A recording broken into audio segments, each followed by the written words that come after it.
Hi, everybody. I apologize for missing today's session.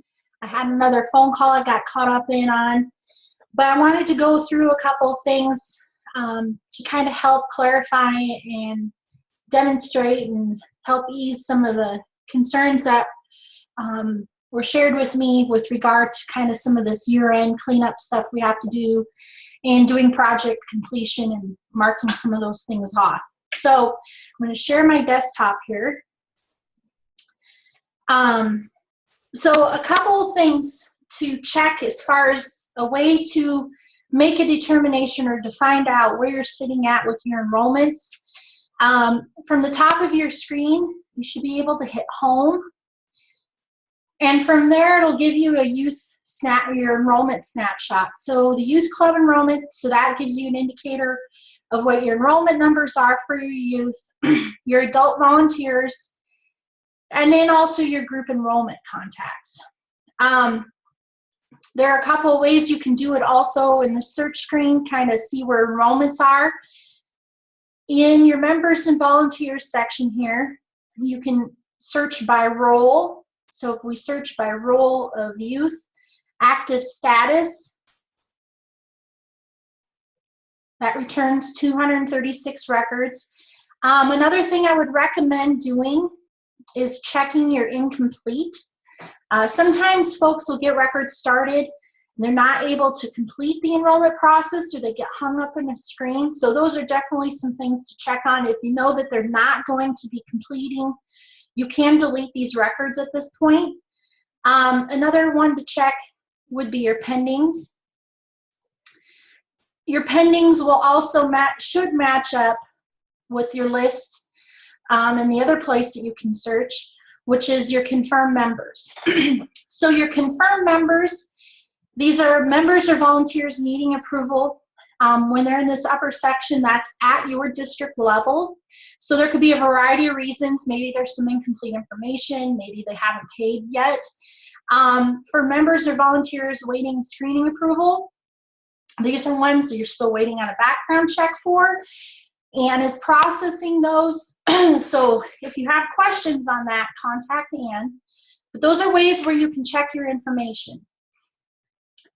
Now, when it comes to doing your project completion, you're going to work off of the enrollment tab, go to projects.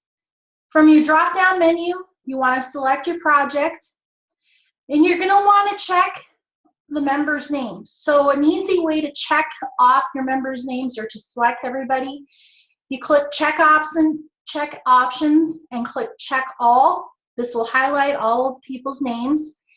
And let's say Lauren didn't complete it. So I'm going to unselect her name. All of these people have completed the project.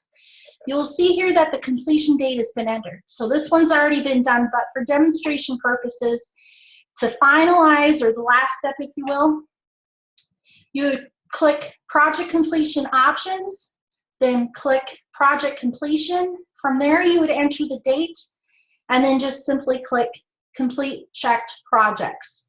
And that's all there is, but unfortunately, you have to repeat that process for every project, so you have to select those from the drop-down menu.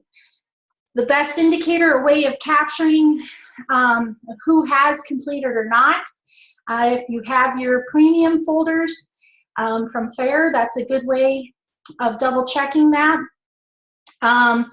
Or if you do a public exhibit, for example, just a list of participants or however you do that in your district, that signifies, yes, these people have completed the project, then you're good to go.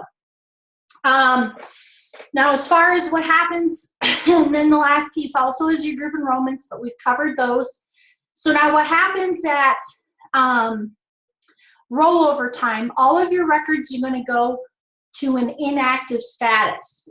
So for the folks that are still in pending land, and let's say they have engaged in the 4-H project year and perhaps not paid, it's a conversation you're going to want to have as a greater office as far as how you want to handle that. Technically, if they haven't paid, they shouldn't be engaging in the 4-H program.